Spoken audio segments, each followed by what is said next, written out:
नमस्कार. मी भाऊ तोरसेकर. तुम्ही बघत आहात प्रतिपक्ष. मित्रांनो, धनकडाविषयी मागे पडलेला आहे आणि आता त्यांच्या राजीनाम्यामुळे रिक्त झालेली जी उपराष्ट्रपती पदाची जागा आहे, पद आहे, तिथे नव्या उपराष्ट्रपतींची निवडणूक आयोगाने घोषित केलेली आहे. आणि साधारणपणे हा महिना संपण्यापूर्वी कोण उमेदवार, किती उमेदवार, हा सगळा फैसला होऊन जाईल. कारण साधारणतः मला वाटते 20 ऑगस्टच्या आसपास उमेदवारी अर्ज भरायची सुरुवात होईल.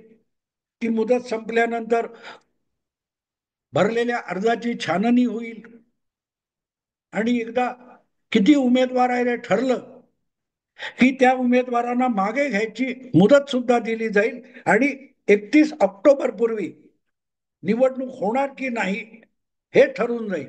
याचं कारण असं की जर एकापेक्षा अधिक अर्ज आले नाहीत तर जो एकमेव आलेला पात्र अर्ज असतो त्या उमेदवाराला निवडणूक प्रक्रिया संपल्यानंतर निवडून आला अशी घोषणा करावी लागते.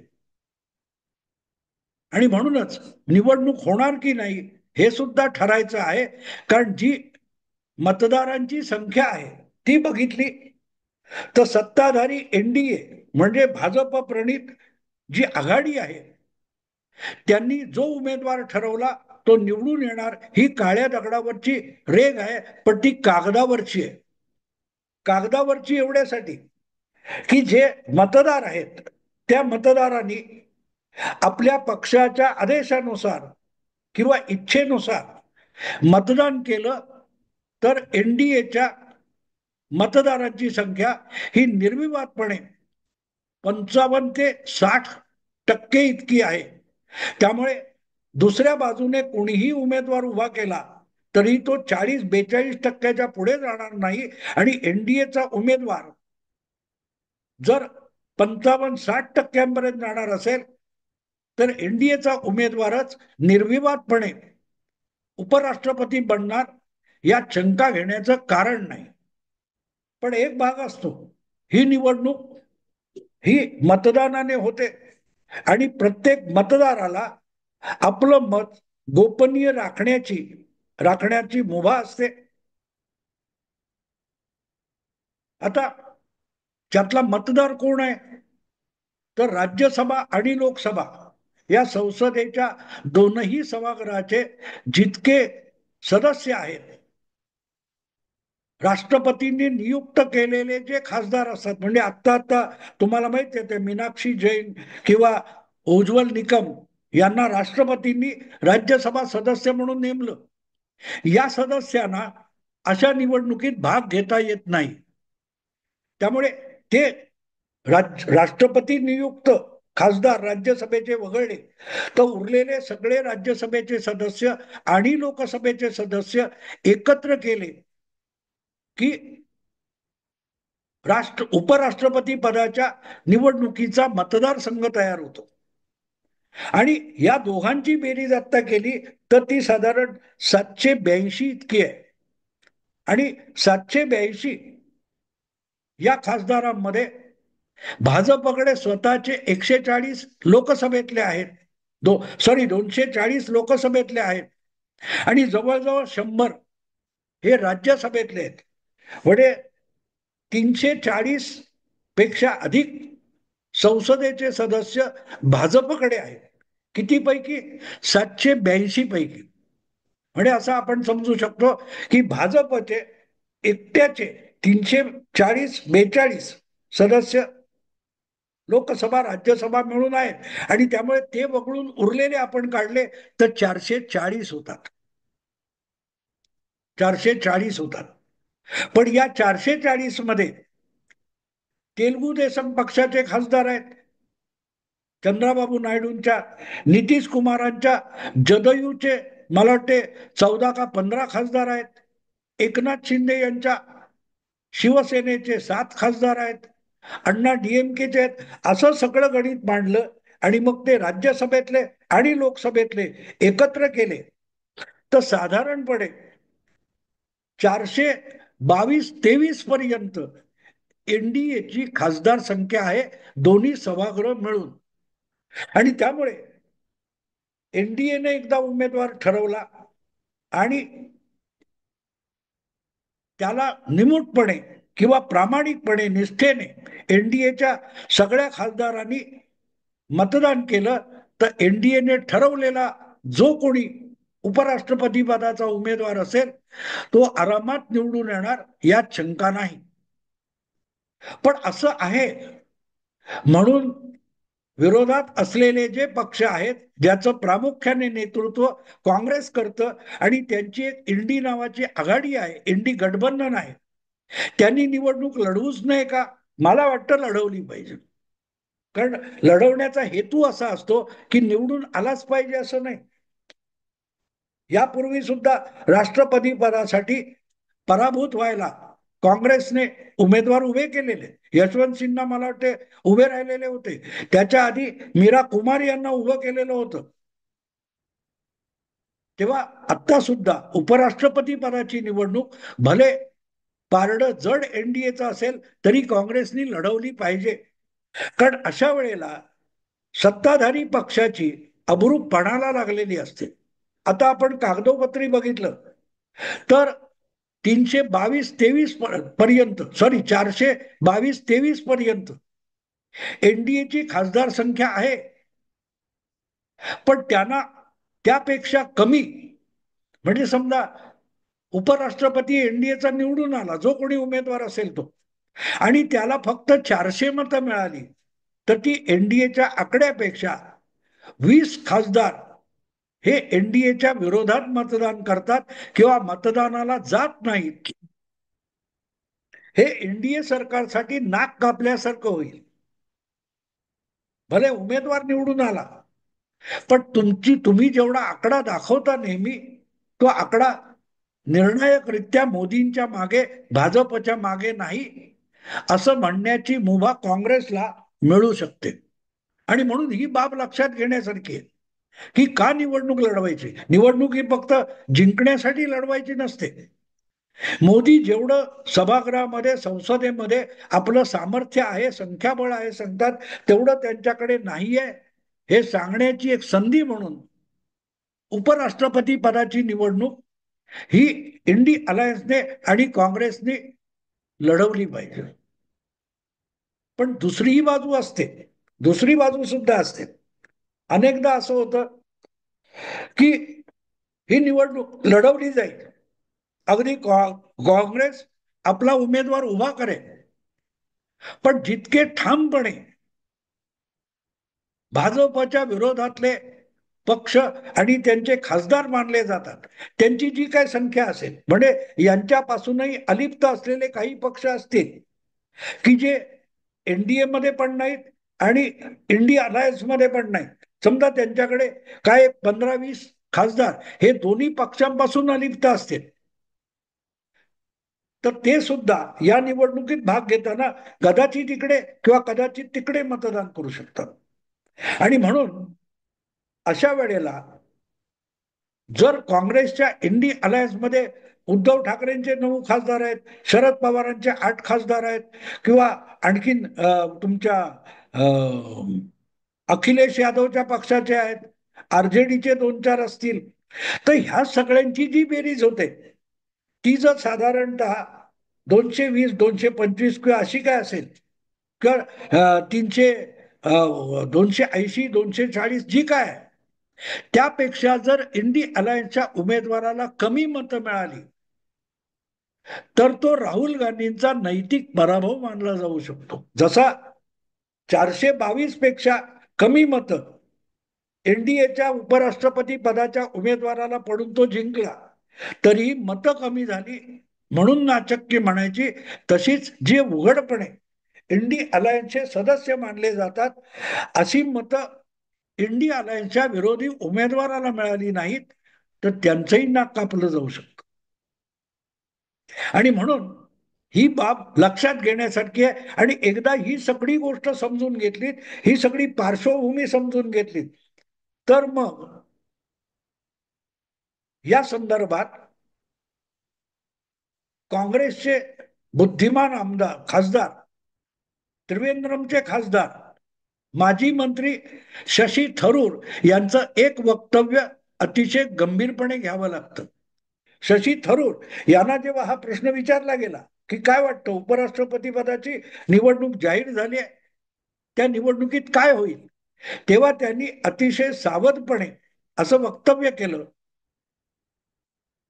की जर आकडे सांगतात की सभागृहात, दोन्ही सभागृहामध्ये प्रचंड बहुमत जर सत्ताधारी एनडीएकडे आहे, तर एनडीए आघाडी ज्या कोणाला उमेदवार करेल तो आरामात निवडून येणार आहे, त्याविषयी चर्चा करण्याची गरज नाही, ती काळ्या दगडावरची रेघ आहे, निवडणुकीपूर्वीच निकाल स्पष्ट आहे, असं थरूर म्हणतात. पण मग त्यात गांभीर्य काय आहे? गांभीर्य असं आहे की थरूर, मनीष तिवारी यासारखे काँग्रेसचेच अधिकृत खासदार जे आहेत, हे राहुल गांधींच्या ब्लॅकलिस्टमध्ये गेलेले आहेत. राहुल गांधी ज्यांच्यावर नाराज आहेत त्यामध्ये या दोन खासदारांचा समावेश होतो. आणि हे फक्त काँग्रेसचे, इंडिया अलायन्स मी सांगत नाही, पण इंडिया अलायन्स मध्ये बरेचसे असे छोटे मोठे पक्ष आहेत ज्या पक्षाच्या खासदारांना सुद्धा राहुल गांधी ज्या काय उचापती करतात, जे काय बाष्कळ बडबड करतात, त्यामुळे इंडिया अलायन्सची आणि काँग्रेसच्या मित्र पक्षांची पॉप्युलरिटी सुद्धा कमी होते, हा आक्षेप आहे. अधिक काँग्रेसमधल्या सुद्धा काही खासदारांची राहुल गांधींविषयी नाराजी आहेत. ही राहुल गांधी पक्षाला मतं मिळण्यासाठी किंवा पक्ष वाढवण्यासाठी काही करत नाहीत, पण कार्यकर्ते आपापल्या मेहनतीने आपापल्या मतदार क्षेत्रामध्ये जे काम उभं करतात आणि निवडून येण्याची धडपड करतात, त्यावर राहुल गांधींच्या प्रत्येक बडबडीने आणि कृत्याने बोळा फिरवला जातो. म्हणून काँग्रेस पक्षात सुद्धा नाराजी आहे. आणि म्हणून शशी थरूर यांचं जे वक्तव्य आहे ते एक प्रकारे नाराजीचा सूर आहे. उपरोधिक शब्दात ते बोललेले आहेत की लढवून काय उपयोगी नाही, पण तो सूर जर तुम्ही समजून घेतलात तर एक गोष्ट लक्षात येते की राहुल गांधी यांच्यामुळे कदाचित उपराष्ट्रपती पदाची निवडणूक काँग्रेसने लढवली, कोणी उमेदवार उभा केला, तर त्याची नामुष्की सारखी हार होईल, पराभव पराभव होईल, हेच शशी थरूर आपल्या वक्तव्यातून सूचित करत आहे. आणि ही बाब लक्षात घेतली पाहिजे. आणि इथे मग मी जे शीर्षक दिलंय, अनेकांना गंमत वाटेल, याचा अर्थ काय? दार उघडानी मोरी एक बूच. तर मी मालवणी आहे, आमच्या घरात अगदी बालपणापासून मालवणी बोलली गेलेली आहे. आणि राहुल गांधी ज्या प्रकारचं राजकारण करतात त्याविषयी माझी आजी किंवा आई असती तर त्यांनी नेमकी ही भाषा वापरली असती. दार उघडा म्हणजे आमच्या मालवणीमध्ये अनेक लोक बोलतात हे. म्हणजे तुम्ही बेसावध असता, तुमची सावधानता नसणं, बेसावध तुम्ही असणं, गाफील असणं, याच्या अर्थाने ती एक मालवणी भाषेतले बोलीतली म्हण आहे की दार उघडं ठेवलं तर चोर घरात येतील, मांजरं कुत्री घरात घुसतील, आणखीन कोणी श्वापद घरात घुसेल, साप घरात घुसेल, म्हणून दार आपण शक्यतो झोपताना वगैरे बंद करतो. कुठे लांब बाहेर जाणार असो, खूप 2-4 तासासाठी किंवा 2-4 दिवसासाठी आपण कुठे घराबाहेर जाणार असू तर आपण कडी कुलूप लावतो. घर नुसतं बंद करत नाही, दार बंद करत नाही, त्याला कडी कुलूप लावतो. पण ते दार बंद करायचं नाही, कुठेतरी जायचंय, खूप दीर्घकाळासाठी बाहेर जायचंय, 4-5 तास, 4-5 दिवसासाठी बाहेर जायचंय, पण दार सताड उघडे घराचं, म्हणजे चोरी होण्याची शक्यता नाही. आपण संधी चोराला देतो अशी परिस्थिती आहे. पण घरातून बाहेर जाताना दार उघडं ठेवायचं आणि घरातली जी मोरी आहे, घरातलं पाणी वगैरे जाण्यासाठी जी मोरी आहे, त्या मोरीच्या भोकाला मात्र बोळा लावायचा. का? तर त्या भोकातून उंदीर घरात येतील, साप घरात येईल, कदाचित झुरळ वगैरे घरात येतील, म्हणून मोरीच्या भोकाला बोळा लावायचा आणि दार उघडं ठेवायचं. म्हणजे चोरासाठी दार उघडं आणि मोरी मात्र बंद केली. हा मालवणी भाषेतल्या इरसालपणाचा नमुना आहे की तुम्ही बेसावत किती असता. तर राहुल गांधींना आपल्या पक्षामध्ये आपल्याविषयी किती नाराजी आहे. इंडी आघाडी ज्याचं नेतृत्व आपल्याकडे आहे, त्या इंडिया आघाडीतल्या विविध पक्षांचं आणि त्याच्या सदस्यांचं राहुल गांधींच्या संसदेतल्या वागण्याविषयी किती नाराजी आहे याचा मागमूस राहुल गांधींच्या वागण्या बोलण्यामध्ये कृतीमध्ये दिसत नाही. की प्रत्येक वागण्यातून जेव्हा लोकमत तुमच्याविषयी नाराज होत जातं, तेव्हा तुम्ही ज्यांच्या संगतीत असता त्यांना सुद्धा त्याचे दुष्परिणाम भोगावे लागतात.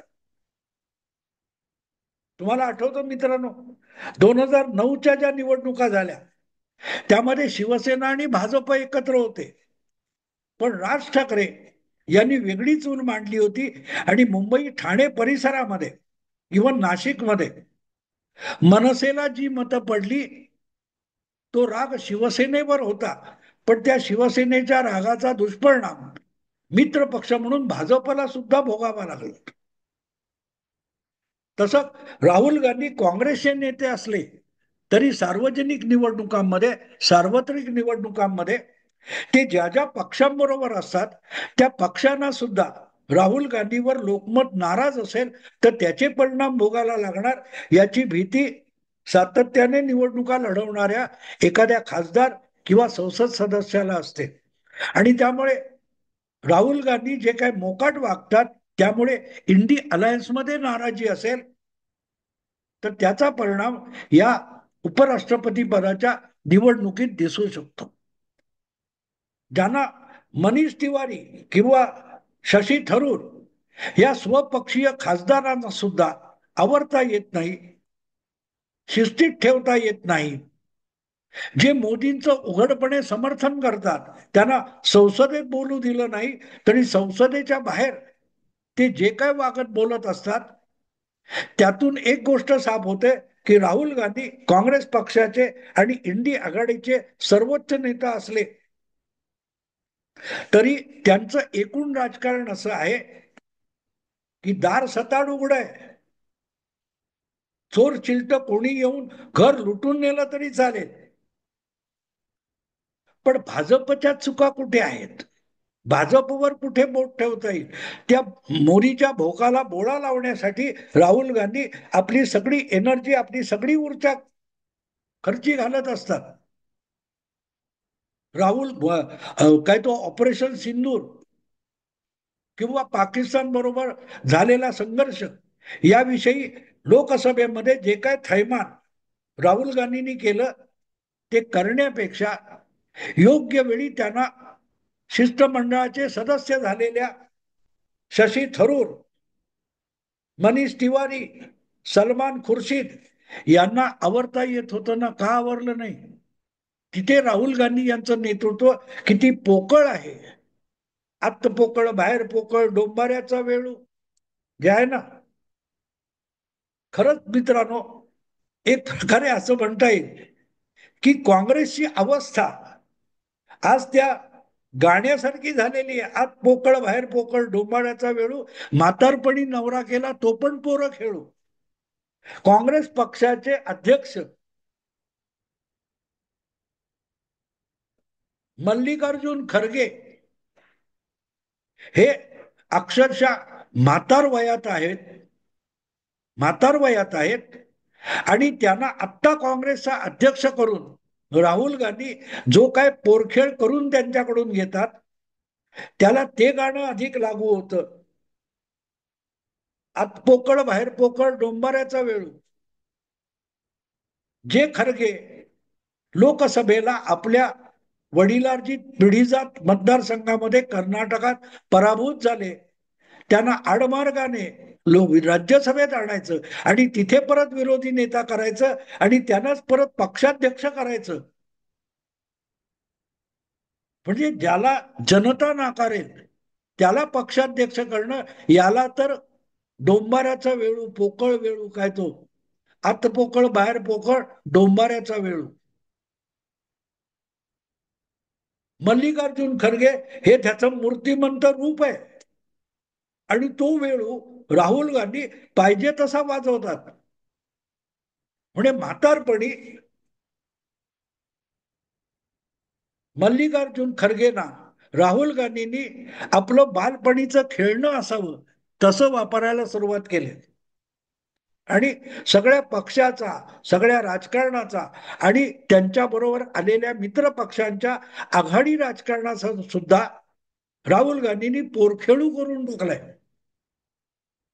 आणि त्याचीच साक्ष आगामी उपराष्ट्रपती पदाच्या निवडणुकीत मिळणार आहे, याविषयी माझ्या मनात काडी मात्र शंका नाही. कारण ते एक प्रकारे शशी थरूर यांनी आपल्या वक्तव्यातून सूचित केलंय, आकडे पण बोलत आहेत. मित्रांनो, आता इथेच थांबतो. आवडलं लाईक करा, शेअर करा आणि प्रतिपक्षाला सबस्क्राईब करा. नमस्कार.